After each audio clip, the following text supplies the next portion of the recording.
Most of you guys have not read all 12 of Cormac McCarthy's novels, his 5 screenplays and plays, his 2 short stories, and his 2 pieces of nonfiction. And I get it. You guys want to savor reading Cormac McCarthy because once you were done, you were done. But the best lesson I learned along my literature journey is that the real magic and the real fun happens during rereading. And so, reading Cormac McCarthy's works for the first time is like learning the rules and fundamentals of a sport. It's fun, frustrating, and new, but the real journey is just beginning. And over my last 16 years of reading Cormac McCarthy, I have gotten more from him than any other fiction author. And I spent years focusing on other authors, 8 years in the drudgery of academia, getting multiple degrees in English, not having one professor or peer who cared or even knew who Cormac McCarthy was. And for the last 5 months, I've been focusing solely on The Orchard Keeper. I have read it and reread it 6 or 7 times during that period. I thought like a fool back in March that I could get everything I needed to from the book in a month and move on.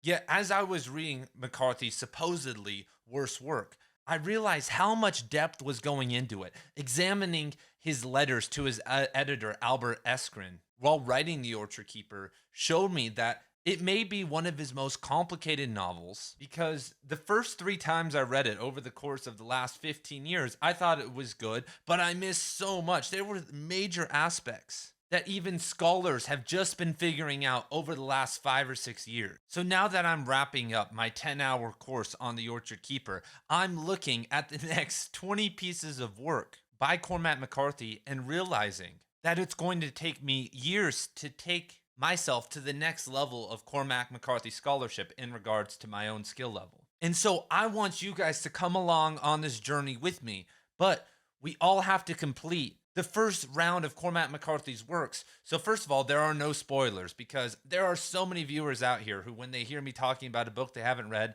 they hit the pause button. And for the people who, don't necessarily care about spoilers, there is an interconnectedness and a timeline of all of his works that can only be found after reading all 21 works. So I'd like to share with you guys a new reading order for Cormac McCarthy's works, including all 21 of them. And this is for you guys who have made it minutes into this video, because giving a list out to the common reader or the common person is a whole other ordeal. But I know that you are smart and well read, and if you've already read some of these, then you can maybe cross some of these off. But I want to give you guys a roadmap right now to help getting this journey going, because I plan to continue making videos on Cormac McCarthy on this channel for decades, among a bunch of other writers, and to have a lot of you guys on my podcast and my show when you guys are ready to talk about Cormac. I've had, I think, four fans from out there in the YouTube world who are just like me, who aren't, PhDs studying McCarthy, and they have been more entertaining, more fun, and some of them more revelatory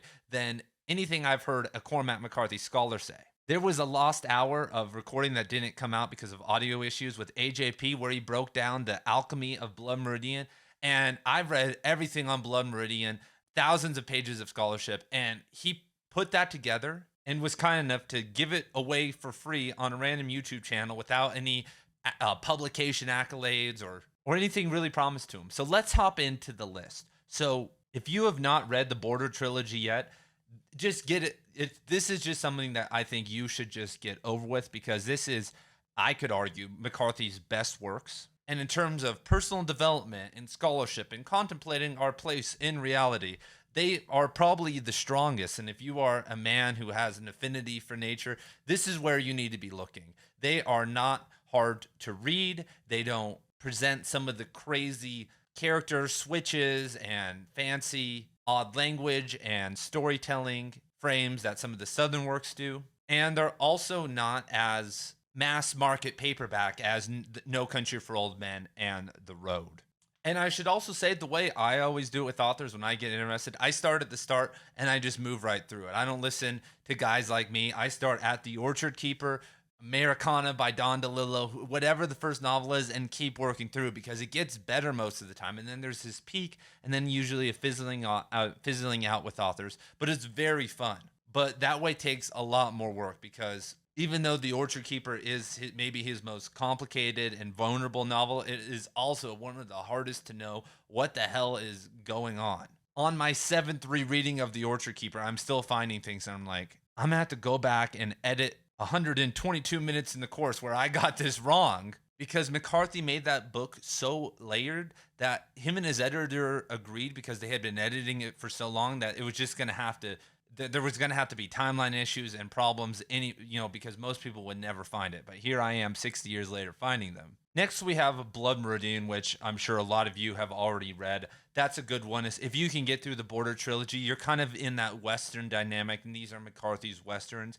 And this is an easy transition for you. You should be ready for this, especially there is some elevated language in The Crossing. And so, like, I know 90% of you guys have already read this. But now we are at the pivotal turning point, because you can go a lot of directions here. And most require some slogging, because some may be too hard and some may be a little bit too easy. And I'll explain both paths right now. But the easier path is to read The Road and then read No Country for Old Men, because No Country for Old Men can be a somewhat of a slog, especially if you're not into Western melodramatic thrillers, which I'm not always the biggest fan of. But this should give you some good momentum to move into some of the harder works, because there's really no easy path here to take, because McCarthy's other masterpiece, which, I would say is probably better than Blood Meridian, is Suttree. But Suttree is not just hard, but there's a lot of different elements to it.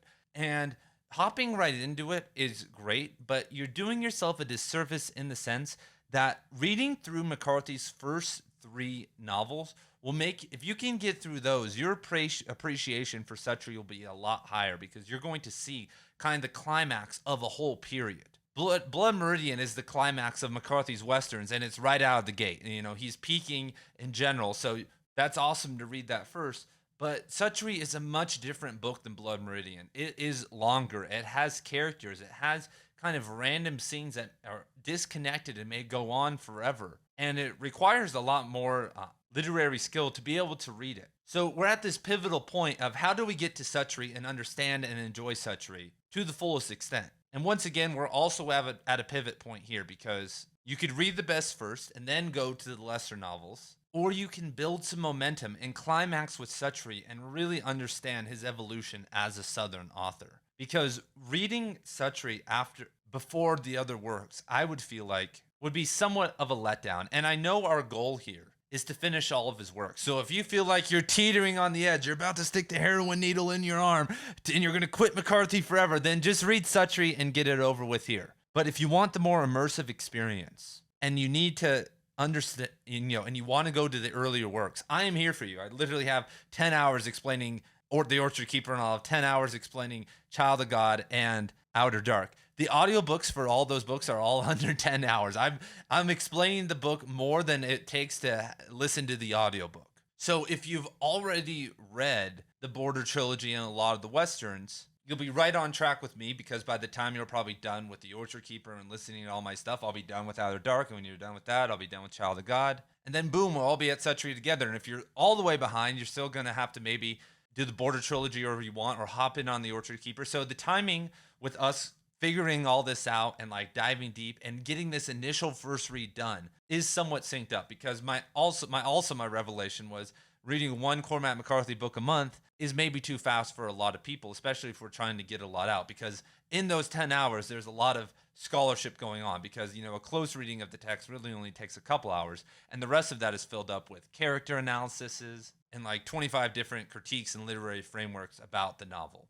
And then Cormac McCarthy writing school stuff. Anyway, there's a lot. You guys will see all that this week when it launches. So I would urge all of you, if you want to start this journey, to return to The Orchard Keeper, to take the Southern works at stride, to, even if you haven't started anything, to go back to the start of Cormac McCarthy's work and work your way from start to finish. Because if you can get through these books and kind of see what McCarthy is doing, your appreciation for everything else is going to grow. And if you like, these videos where I talk about Cormac as a human being, the first 4 novels, especially the first 2, have more details and nuances about Cormac McCarthy as a human being than any other book, about how he thinks, how he was raised, because they are in the first novel a rebellion against his father. Cormac literally changed his name. He was Charles McCarthy Jr.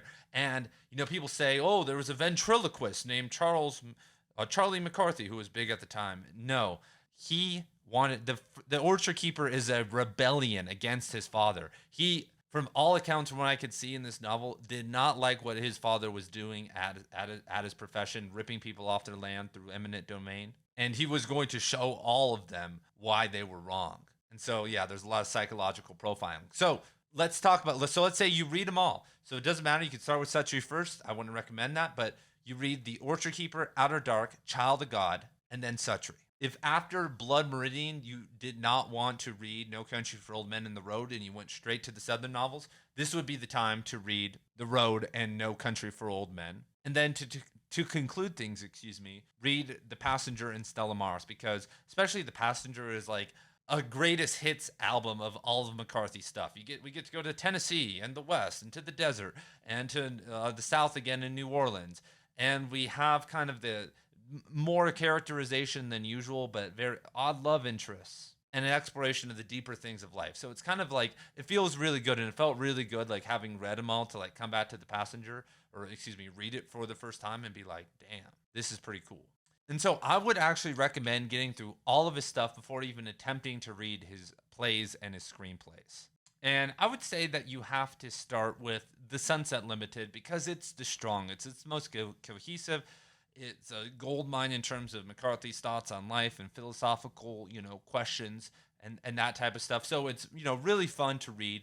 And I just should say that most people, most of common readers out there, which all of us are, don't read that many plays and screenplays. I mean, think in your head how many you've read in your life. You may be different, but, outside of school for fun, I've read less than like 25 total. But I had this one professor and took a class where we read so many screenplays. We were reading, she was like a hard ass, and we were reading 2 a week for a whole semester. Then I had another class where like she made us read more. And I'm not the biggest fan, but McCarthy, once again, because now you're interested. If you've read his 12 novels, now you're kind of invested in what he thinks and what he feels. And he actually reveals a lot in these. So The Sunset Limited is really good because of that. So now we're kind of in sketchy territory because there's a lot of turnoffs for a lot of people ahead. But I would say the next fun step to take is Whales and Men. It's unpublished. You have to find it online. Someone ripped it from the archive. Bless their soul. And this is actually the next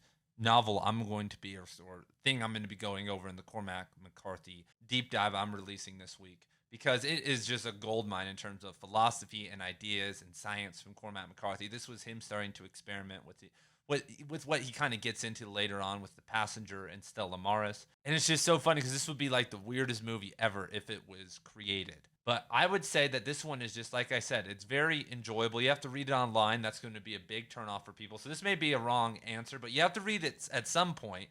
And this is probably the second best out of all of them. So why not just put this here? Because if you get through this, you're going to be very appreciative and be in the zone for more screenplay writing. And that's kind of what you have to do. Like, that's why I kind of separated the novels and the screenplays, because recently I reread all of McCarthy's screenplays, and going through them all at once put me in the screenplay and play mood, and like reading the dialogue, and it kind of starts to move faster because our brains have to adapt to that way of reading if you're reading novels or poetry all the time. So, oh God, the last 3 plays and screenplays. It's a little bit hard to give advice here, but I would just read them in any order that you want. They have some value in them. Luckily, The Gardener's Son and The Counselor, in terms of screenplays, have a show to go along, so you could technically read along with the show while it's playing and kind of get it over with. It would only take you 2 hours or so.